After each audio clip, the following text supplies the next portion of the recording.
Welcome to This Week in Money. I'm Jim Goddard.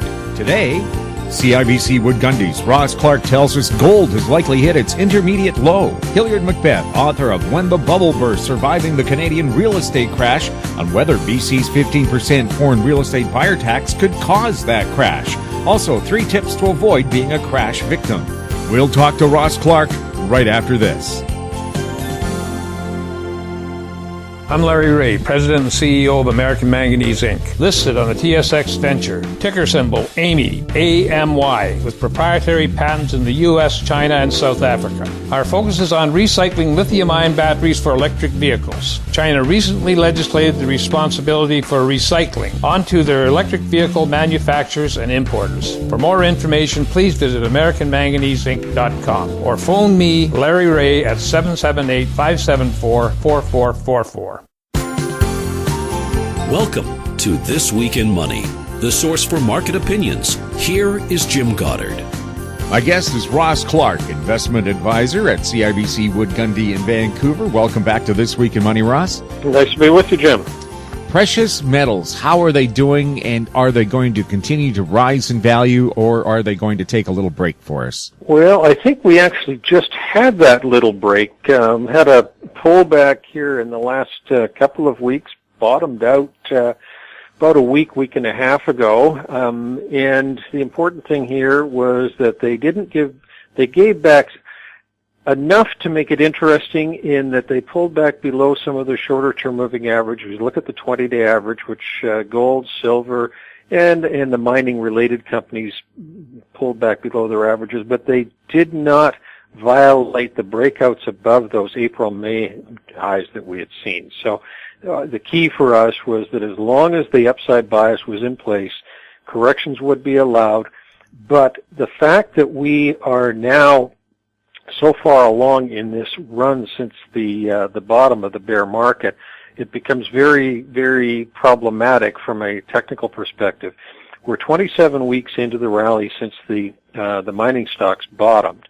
And when we look at the major moves off of bear market lows since the Second World War, they typically run into trouble at the 26th to 29th week off the bottom. And the tail end of that can be quite exciting. You typically would get a pullback just like the one we've seen in the last week into about a week and a half ago. And then you would get that final run to a high.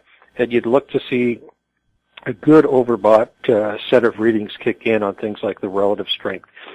And the last 3 or 4 days here this week, as the market has shown some life, and then we had the Fed with the monthly meeting coming out and doing nothing on interest rates once again, which then makes the U.S. dollar sell off, and all of these commodities gain ground.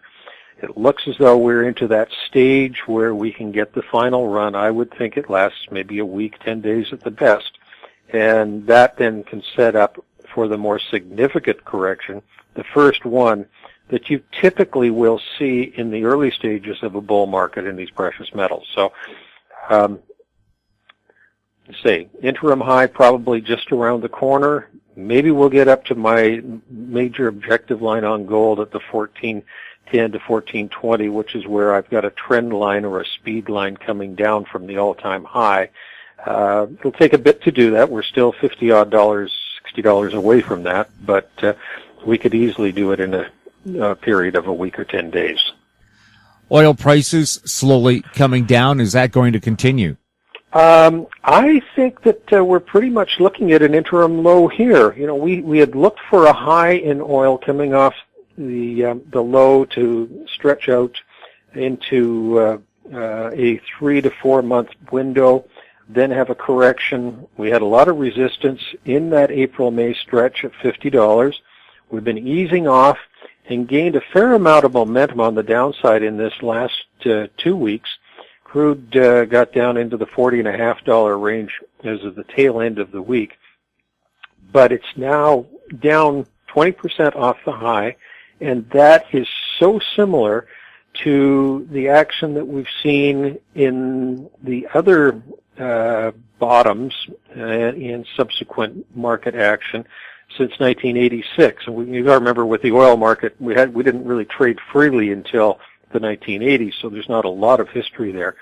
But if we look at coming off the 86 bottom, the 1990, the 92s, etc., and I've got all these charts if people are interested in looking at them, you see that there's a window out here in terms of the time frame that we're in right now, where you would look for this sell-off to be somewhere in the 15 to 20% bracket. So this one is right in line.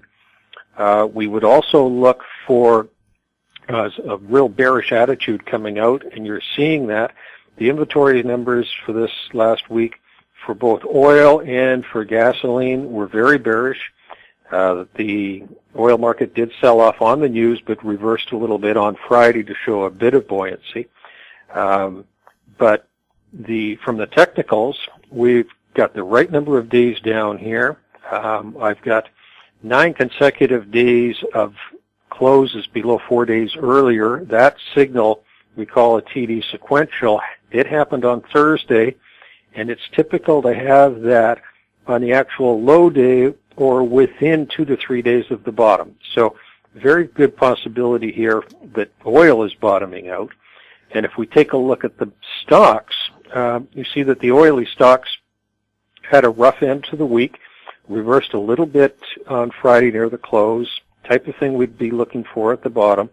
And if I look at the gassy stocks, the natural gas ones, they've maintained some very nice uptrends through this correction in oil, and most of them look as though they're poised for the good move to the upside. And we were mentioning this a week or so ago that I think the gassy stocks will probably be the place to be for the next few months.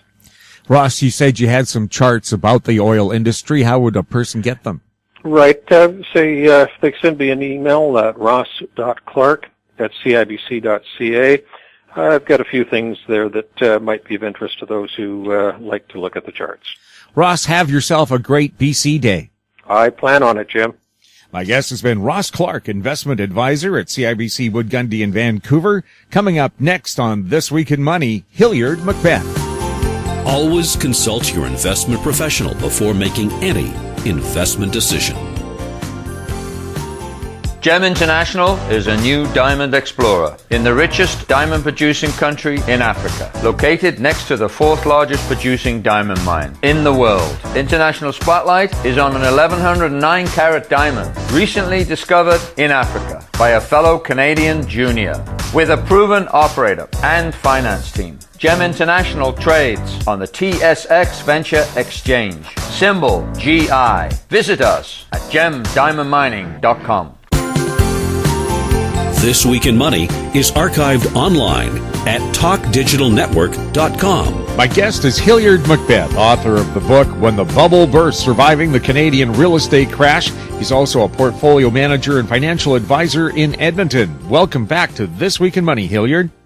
Hello, Jim. The big topic, of course, in British Columbia and maybe in the rest of Canada who's watching is the 15% tax on foreign buyers of real estate in the greater Vancouver area, which is about 2.75 million people. Outside of the greater Vancouver area, they don't have the 15% tax. But the government has warned they can change the legislation at any time, and they gave no warning that they were going to slap on this 15% foreign buyer tax in the first place. So first of all, Hilliard, what's your impression of this tax and what it might do?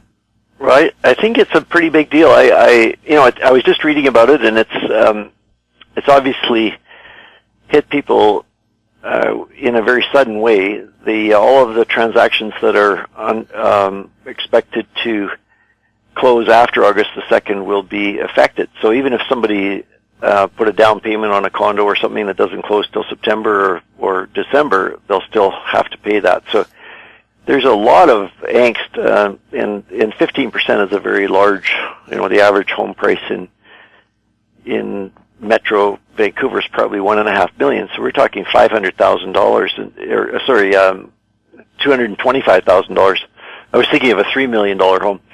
But there's lots of those. So, it's probably 10 to 15% of the total real estate transactions in Canada, because Vancouver prices are so much higher than the rest of Canada. So, it won't be just Vancouver. It'll affect all of Canada. It's going to be wonderful source of revenue for the government. But I wonder if they've incorporated into their plans avoidance behaviors. In other words, people finding local partners that they can run the transaction through. And there's evidence of that today. There was one article today that said that one of the realtors tried to jump out ahead of this and say, I've got ways to get around this tax, and immediately the authorities and the regulators jumped on him and said, no, that's not permitted. So that's probably sending a real chill through the Vancouver housing market. But we've also got evidence in other cities in Canada that things are changing very quickly. For instance, in Toronto, a very large developer, Urban Corp, has declared bankruptcy in the last few months. And in Saskatoon, a company called Prime West, which is a lender, a private lender, specializing in subprime borrowers, has been unable to meet the redemption requests. So they've had to freeze their accounts. And of course, once that happens, everybody panics. And I'm sure that we'll see some of that in Alberta because the liquidity on real estate in Alberta is completely dried up. I had an interesting call yesterday from an acquaintance of a client, and she wanted to know what she should do about her property. She's got 3 properties, and I said, well, maybe you should think about selling at least 1 or 2 of them because she has quite a bit of debt associated with the 3 properties. And she argued that prices wouldn't go down in Alberta and that incomes haven't dropped. But then, a little later on in the conversation, she indicated that she had been laid off from her job, and at least one of her tenants has been laid off from his job. So there's a tremendous amount of pent-up developments in the pipeline that are going to hit fairly soon in every jurisdiction, not just Vancouver. And I think it's going to have a big impact. And I don't know if it's going to precipitate the housing correction that I've predicted in my book, but it certainly has the potential to do that. No one wants to see a real estate crash, but you predicted in your book, when the bubble burst surviving the Canadian real estate crash, that this could happen. What could we be looking at if some of the things that you played out in your book happen here in Vancouver because of this tax? Well, Vancouver is so unusual in that one of the things that I researched and talked about was the fact that incomes have not grown nearly as fast as house prices. And so the average income in Canada, about $75,000, and in the past, the average house price that people could afford in that category would be between $250,000 and $300,000 maximum. And of course, the average house price is way above that; it's over $500,000. So people were stretched to start with. But Vancouver is even more unusual in that the average incomes are lower in Vancouver. Now, apparently, there's lots of wealthy people in Vancouver that don't report any income. That's something we've discovered in the last few months. And house prices are much higher than the average. So it's inevitable if people can't afford the homes that they're required to buy, there's only a few things that can happen. One is that house prices can drop, which is the most likely thing. But the other possibility is that people just give up on that particular location. Now, I know that we've talked in the past about how people are so determined to stay in Vancouver in spite of the traffic and in spite of the high house prices and in spite of the low-paying jobs. But at some point, I know that people that are older that are reaching retirement are going to start looking to live elsewhere, or they can sell in Vancouver and move on. So maybe this is what will happen. Maybe we'll see that this tax precipitates an adjustment in the Vancouver prices. But really, between Vancouver and Toronto, these are the only 2 places that prices are really rising still. In the rest of Canada, prices have either flattened out or even started to decline a little bit, as they have in Alberta, and Saskatchewan as well. So I would think that based on what my research showed me is that prices have to come down substantially. Now, the kind of drop that's required to get back to even 2005 prices in Vancouver is very substantial. So the index in Vancouver has gone up 3.5 times in less than 15 years. So to get back to 2005 prices, the drop would have to be over 40% and maybe even 50% in the prices. And especially if there's any kind of an economic interruption in the economy, which is what we're seeing in Canada with the downturn in the oil and gas and other issues that are happening with lack of export growth to the United States, for example, then that could easily precipitate a correction of at least 40%. And we should really be worried about Donald Trump, by the way. So that's another story altogether. Why should we be worried about Donald Trump? Well, if you look at his policies, he's got. I mean, he talks a lot, obviously. So one of the advantages for Donald Trump, if he ever gets to be president, which seems like a long shot, but he is doing well in the polls. He's made so many suggestions as to what he's going to do that he can just pick a few of them and do them, and he can say that he's following his policies. But areas where he's said things quite specifically are two areas. One is the oil industry, and the other one is free trade agreements. So Canada's very dependent on both of those. We're a very big exporter of oil and natural gas to the United States. We were hoping that we'd have more exports with the Keystone pipeline, but even without the pipeline, we're exporting several million barrels a day. And Donald Trump is talking about energy self-sufficiency. So the way it works is that the U.S. imports about 9 million barrels a day, but with their recent discoveries in shale oil and other things, and the possibility of opening up lands that aren't yet open for exploration, they could probably increase that production quite a bit higher, and that would be a major problem for Canada. And then the second thing is the North American Free Trade Agreement, which includes Mexico, and he's made some real noises, of course, talking about building a wall with Mexico, but also tearing up the free trade agreements. And there's a lot of people in the United States, not just Donald Trump, that feel that they haven't done very well out of these free trade agreements. So maybe that's one of the appeals of Donald Trump's program, is that he would be a tougher negotiator, and that would put Canada in a very difficult spot, because we are way more dependent on them for trade than they are on us. They don't really, the one thing they needed us for was the oil, maybe lumber from BC, but they don't need us for the oil, at least anymore. So it's a very difficult situation. So that's another worry that we have.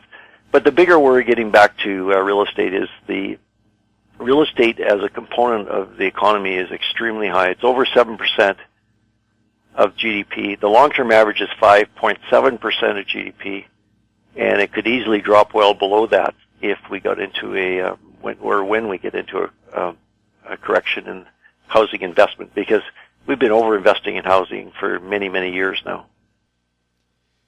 So do you think Christy Clark, BC's premier, wants to go down in history as the person who caused the Canadian real estate crash? That's a really good question. I think she had so much pressure on her that she had to do something.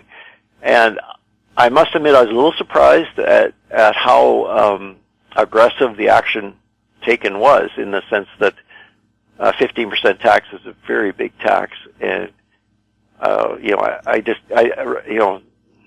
Vancouver real estate was already unaffordable and really expensive, and now, at least for foreign buyers, it's going to be right out of the park. And they may turn their attention to other areas like Toronto or New York or London, England, or wherever else. They've got the whole world to look at. The other thing that wasn't part of the announcement, but I follow this fairly closely, and I detect that the enforcement of some of the rules under what's called FINTRAC, which is the anti-terrorist legislation and anti-money laundering legislation, is going to be a problem for foreign buyers as well, because they're just reading through the guidelines for real estate. There's all kinds of issues related to completing transactions. Things like using different names, using numbered companies, being vague about the source of the money, borrowing the money from a foreign bank. All of these things are, if it's true what you read about the situation in Vancouver, are things that are happening on a daily basis. Well, any one of those could be reported to as all the real estate agent or the notary public or the bank or the securities dealer is required to do is to report it to FINTRAC. They're not required to do anything else other than report it. But all of those things could be reported as a suspicious transaction. Then it's up to the government agency, FINTRAC, decide whether they're going to look into it. But the same political pressure that was on Christy Clark that caused her to bring in the 15% tax is also on the government agency that runs FinTrack. And I would imagine, I don't think they have the resources, I don't think they have the people, but there's certainly no question that the pressure is on, and they may very well get a big increase in their budget, and that would be enough. I mean, if it's true that people are borrowing money in, I guess, in a foreign country, usually China, and then defaulting on the loan there and buying real estate with that money in Canada, that's a big issue. And of course, the authorities will probably end up looking into that. Perhaps they've been looking the other way up till now. And the part I don't understand is there a Canadian lender involved, and is the Canadian lender aware of this? I don't know, but certainly none of the Canadian people involved, the realtors or the lenders, they're all open to pressure from government authorities, and they will have to they'll have to do whatever they're told to do if the government decides to look into this. So, and also if the people from the foreign country, say China, comes to Canadian authorities and says, "We want you to look into this because these people are taking money out that they're not supposed to be taking money out of China," then and that's another big issue. The rate of increase in the debt in China is off the charts. The new debt that's being issued every day in China is enormous, and no country can allow their banking system to keep lending money and then watch it leave the country. I mean, the whole purpose of asking the banks to lend more money out is to try and stimulate the economy in China, not to have it leave and go into Vancouver real estate. So if that's what's actually been happening, then it would be easy to predict that there's going to be a very serious correction in the Vancouver housing market. And I don't know if Christy Clark will get the blame, but she very well might. It probably wouldn't be fair, but these things aren't always fair. We'll have more with Hilliard MacBeth next on This Week in Money. I'm Larry Ray, President and CEO of American Manganese, Inc., listed on the TSX Venture, ticker symbol AMY, A-M-Y, with proprietary patents in the U.S., China, and South Africa. Our focus is on recycling lithium-ion batteries for electric vehicles. China recently legislated the responsibility for recycling onto their electric vehicle manufacturers and importers. For more information, please visit AmericanManganeseInc.com or phone me, Larry Ray, at 778-574-4444. This Week in Money is archived online at talkdigitalnetwork.com. Welcome back to This Week in Money. I'm Jim Goddard. We're speaking with Hilliard MacBeth, author of the book When the Bubble Burst, Surviving the Canadian Real Estate Crash. Hilliard, the CMHC has said it doesn't see an 80s-style crash in the Toronto condo market. Why not? I really don't understand. The last report, they just corrected it, by the way, today or yesterday. The last report before this one, they said that they didn't see any problem with Vancouver real estate, which is just amazing. Like they could say that, but this one in Toronto is equally surprising and hard to believe, because the numbers that I found when I researched it was the construction rate is absolutely enormous. It's all across Canada. It isn't just Toronto, but Edmonton, Calgary, and everybody was buying a house and then also buying a condo, which they rent out, or maybe they did it in the opposite sequence. They buy the condo first and then rent the condo out and then buy a house. But in any case, if you get enough people that own 2 properties or 3 properties or 4 properties, I've heard stories in Toronto of people buying 20 condos at once, and I know of cases in Edmonton where people have bought 5 and 10 condos at once in a new building. That's just, there's no way that that's sustainable, because the rents that they can get for those condos will never meet the costs that they're involved in owning that condo. So eventually they'll get tired. The only reason they're doing that is because they expect the prices to rise. But even if the prices flatten out or drop in the extreme situation, then that person is going to get very tired of holding that condo, and there will be a major correction in condos. Condos are the biggest problem in this whole thing, and eventually they'll come back to feed into the single-family home because the costs are just too high. the condo fees, the special assessments that seem to be inevitable even on a brand new building, the taxes, all of that just does not make it a good investment at all.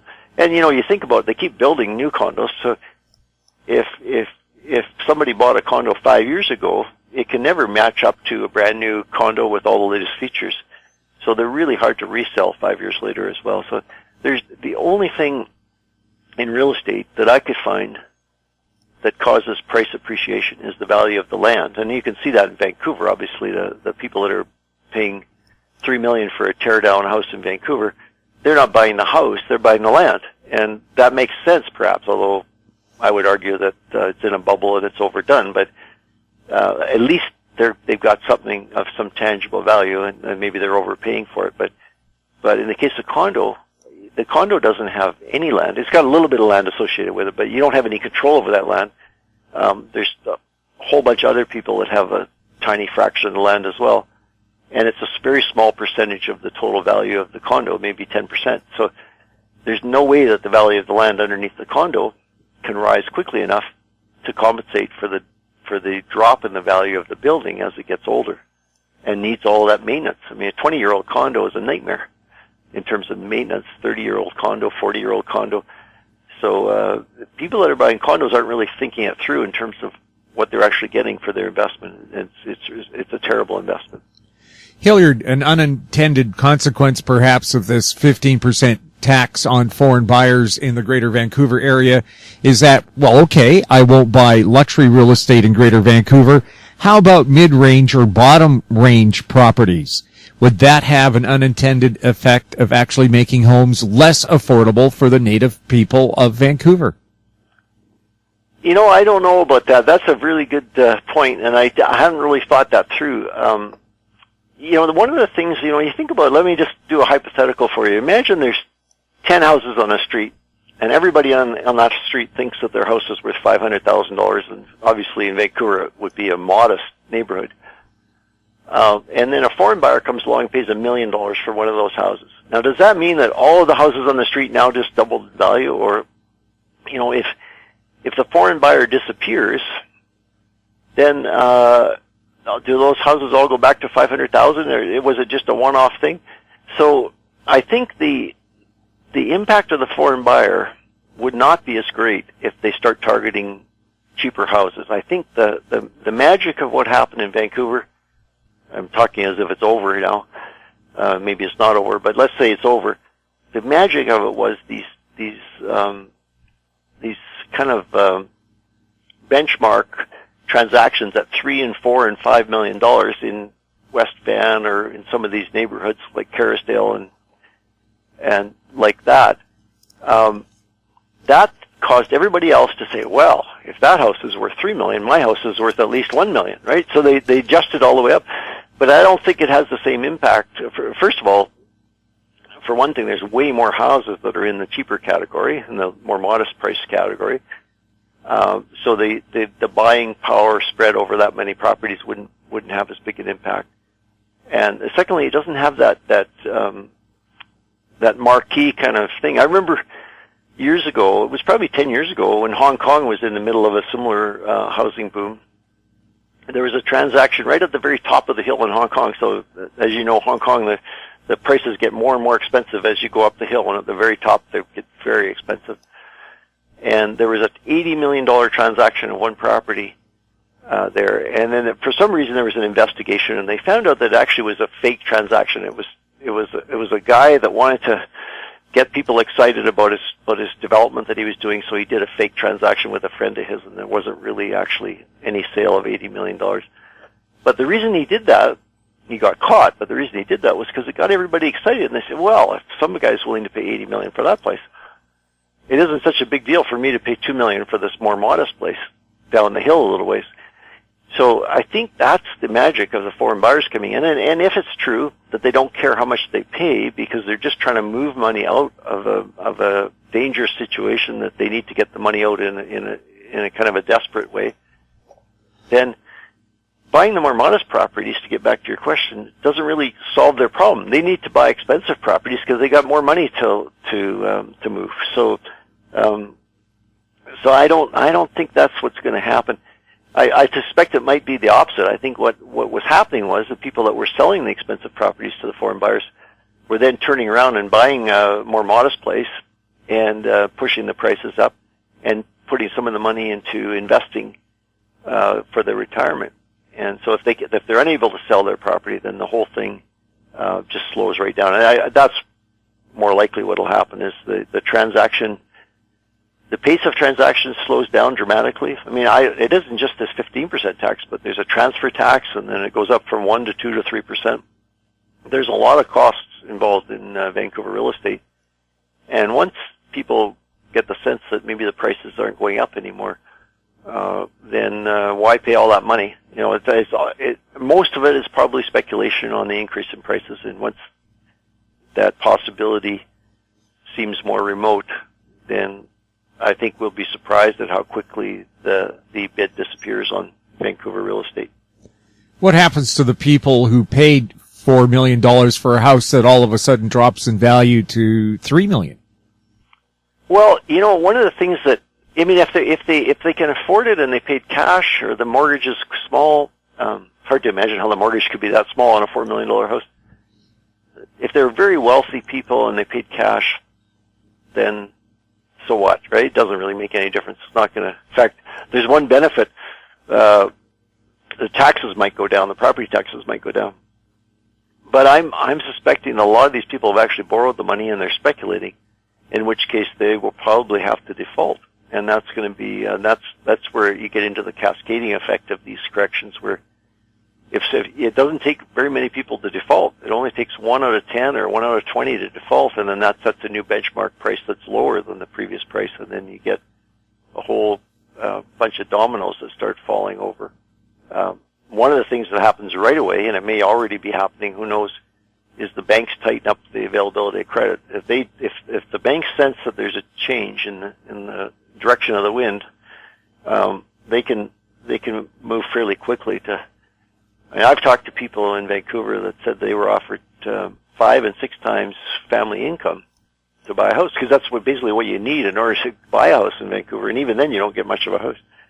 But those are ratios that are unheard of. They've only happened in the last 5 years, and only in Canada, really. The old numbers were like 3 times family income. So the banks could go back to the old ways, which is 3 times family income, and none of the housing would be affordable for anybody that needs to borrow the money to buy it. And people forget, you know, going back to the example of the $4 million house that you cited, you know, what kind of net worth does a person have to be able to afford a $4 million house and not be bothered if it drops to $3 million? I would say there probably needs to be a $10 million net worth or something like that. Well, there's very few people in the whole world that have a net worth of $10 million. I was surprised to learn in my research that the total number of people in the world with a net worth higher than $30 million is only 200,000 people. So, I mean, that's, I don't know, like that, those 200,000 people have to buy all the expensive flats in London, England, and all the expensive apartments in New York. And then on top of that, they have to buy all these $5 million houses in Vancouver. It's just too much of a burden to put on such a small number of people. So I think there's a lot of speculators in there that what you'd call the aspirational buyer, which is people who don't really have the net worth to be able to afford a $4 million house, but they're stretching because they think it's going to become a $6 million house fairly quickly. Those people will disappear really fast if it turns out that price is going to $3 million instead of going to $6 million. We'll have more with Hilliard MacBeth next on This Week in Money. GEM International is a new diamond explorer in the richest diamond producing country in Africa, located next to the 4th largest producing diamond mine in the world. International Spotlight is on an 1109 carat diamond recently discovered in Africa by a fellow Canadian junior with a proven operator and finance team. GEM International trades on the TSX Venture Exchange, symbol GI. Visit us at gemdiamondmining.com. This Week in Money is archived online at talkdigitalnetwork.com. Welcome back to This Week in Money. I'm Jim Goddard. We're speaking with Hilliard MacBeth, author of the book When the Bubble Burst, Surviving the Canadian Real Estate Crash. Most of this interview has been about what some have already dubbed the crash tax from Christy Clark, 15% on Greater Vancouver homes for foreign buyers. One person said in the U.S. when their availability of buyers dropped by 10% and foreign buyers by 5% of Greater Vancouver real estate, that resulted in a 32% drop in real estate prices, or in the Greater Vancouver area, that would result in $700,000 being stripped from the value of your home. Can the economy survive a reduction in home prices that are that substantial? $700,000, that's a home anywhere in Canada with a two-car garage, right? Well, exactly. And the thing is that people, what we learned from the U.S. and other places like Ireland and Spain is, it doesn't take, what the economists, the way they talk, they call it at the margin, right? So it's that marginal buyer, that 1 in 10 or 1 in 15 or 1 in 20 person that's willing to pay that higher price that is setting the tone of the market. And if that marginal buyer disappears, then, or decides to go elsewhere, then it has a big impact on the whole market. So for instance, in the U.S., people don't realize that subprime lending was never more than 10% of the market. The rest of the transactions in the U.S. were people that had jobs and had a bigger down payment than the subprime buyer. But the change from the subprime buyer being there, and then all of a sudden, because of the financing conditions disappearing and where the subprime buyer couldn't get borrowing anymore, that little change of 5 to 10% was enough to trigger a change in the total value of the housing market. It went down 30 or 40% in the United States. And in Ireland, what happened was the banks got into trouble, and the housing market went down more like 50 or 60%.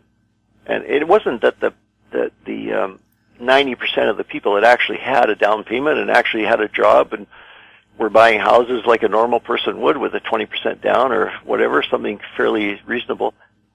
That didn't change for those people, but that didn't stop the house prices from going down. It was those people at the margin which were adding that extra buying pressure, whether it be people borrowing 105% of the value of the house or people bringing money from another jurisdiction.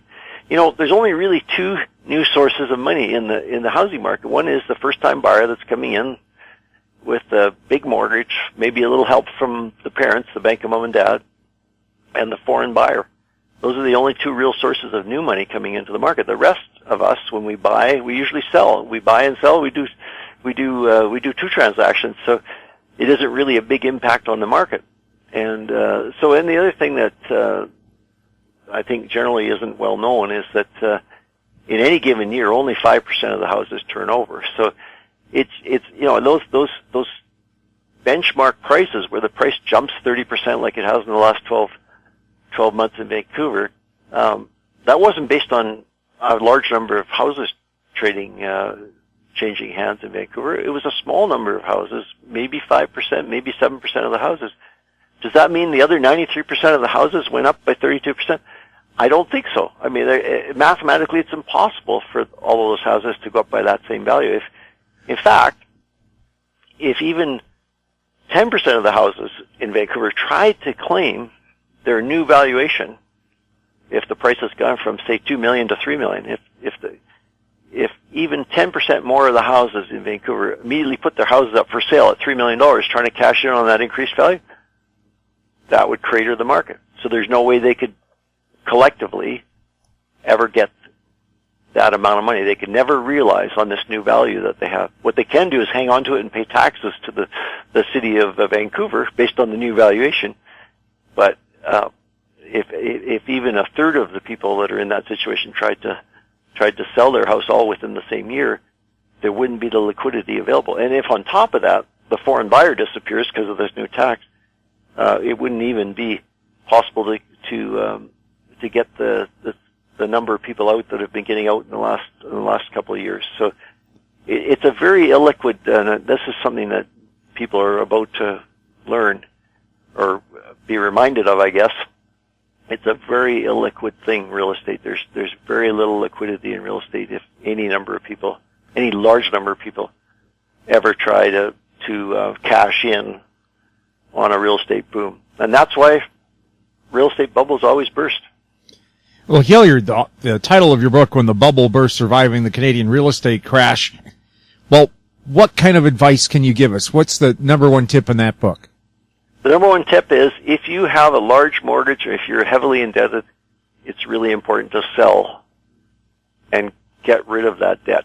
There's the evidence shows there's a very, very, very large number of Canadians that are over indebted, way beyond what they really can afford with their incomes, and almost all of it, virtually all of it, is related to real estate. So if you happen to be in a situation where you can still get out of the real estate market with enough money to pay off your debt, now would be the time to do that. And tip number 2? Tip number 2 is if you're older and you're in a situation where your housing isn't suitable, like a big, rambling 2-story house that and children have all moved out, and that isn't really what you want, it's better to do it while the housing market is still in reasonably good shape, and make that change. And I would throw in, and downsize, and I would throw an added wrinkle into it, and that would be to consider renting for a while, because if there's a housing correction coming, first of all, there isn't always the real estate available to downsize into. I can't tell you how many people I've talked to that say, yeah, I want to downsize out of the big house, but there's nothing available. So the thing to do might be to sell, but don't buy. Just rent for a while, and of course that would finance your retirement. You have all that extra money to enjoy in retirement and travel and enjoy life and not be so tied down to the house anymore. And tip number 3? Well, tip number 3 would be for the younger people that haven't bought yet. And everybody, their friends and their relatives are all telling them that they need to get into the housing market now because it's going to keep going up forever, and if they don't get in now, they'll never be able to get in. Don't believe them. Don't listen to them. Keep renting, keep saving up your down payment, have a bigger down payment, and when the housing correction comes, you'll have a much better situation to buy a house later on. Should a person try to pay down their mortgage as much as possible or accumulate financial assets for retirement first? You know, you can do that. I don't think it makes a lot of difference in terms of paying down your mortgage, because you're still going to be impacted. If your house goes from $700,000 to $500,000, assuming that you've got lots of equity in the house, you won't get into trouble on the mortgage. But the loss of $200,000 is still going to be the loss of $200,000, whether you have no mortgage on it or whether you have a $300,000 mortgage on it. So paying down the mortgage rates are so low right now. I used to always say to people, yeah, that's the best thing you can do is pay down the mortgage. But if somebody has some reasonable investments, talk to a financial advisor. It might be an interesting thing to do to invest outside of the real estate market. That certainly there'd be better opportunities outside of the real estate market in the next couple of years than there will be in real estate. If the crash happens, how big of a blow will that be to the Canadian economy? Well, the numbers, I was just looking at that. Interesting you should ask that. I was just looking at that this morning. So I mentioned the number 7.5% of GDP, and the possibility is it would drop to 3%. So that's a very substantial drop to the GDP of, say, 4%. That would be a big impact in terms of the economy. The economy is growing at 1% to 2%. It's forecast to increase this year about 1.5%, and next year about 1.5%. And it could easily take a full percentage point off of the growth in the economy this year and next year, and possibly in 2018 as well.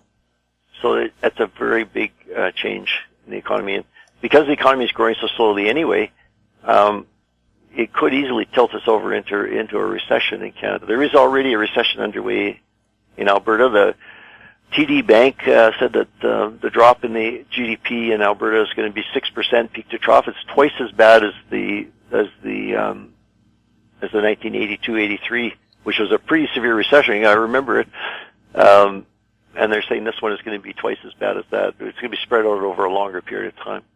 Hilliard, how can people get your book, When the Bubble Burst, Surviving the Canadian Real Estate Crash? They can go to any of the bookstores in Canada, Chapters, Indigo. They can go online and buy it through Amazon or any of the online sources, and they can also buy it on Kindle. Any of those things, it's easy to get. Hilliard, thank you so much for being on This Week in Money. Thank you, Jim. My guest has been Hilliard MacBeth, author of the book When the Bubble Burst, Surviving the Canadian Real Estate Crash. He's also a portfolio and financial advisor in Edmonton. That wraps up our show for this week. We'd like to thank our guests, Ross Clark and Hilliard MacBeth, and thank you for listening. Comments or questions for the show can be emailed to info@housestreet.com. I'm Jim Goddard. We're back next week with more This Week in Money. Comments made on This Week in Money are an expression of opinion only and should not be construed in any manner whatsoever as recommendations to buy or sell any financial instrument at any time.